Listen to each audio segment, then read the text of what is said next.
After unboxing the Shark Ion W1 cord-free handheld vacuum, you'll need to fully charge the Ion Charge battery. To do so, plug the Ion charging dock and place the handheld vacuum in the dock.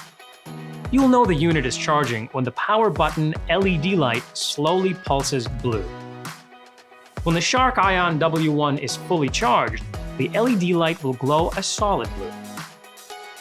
The LED light indicates the status of the handheld vacuum. If the light is quickly flashing blue, the battery needs to be charged. Simply place the handheld vacuum on the Ion charging dock.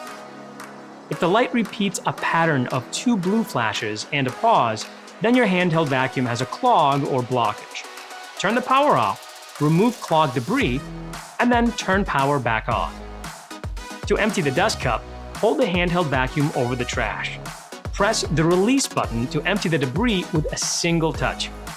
Close the dust cup and return to cleaning or charging. Isn't it a pain to get the whole vacuum out when all you need is the attachments? You're shackled to a big machine that's tethered to the wall. And there's got to be an easier way to do the stairs. So I designed the Gtech Multi to put high-performance cordless cleaning in the palm of your hand.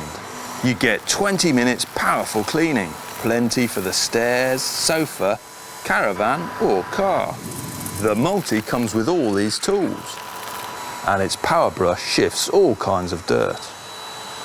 Even embedded pet hair. So when you can do all this with a lightweight handheld, you don't have to drag a big vacuum around.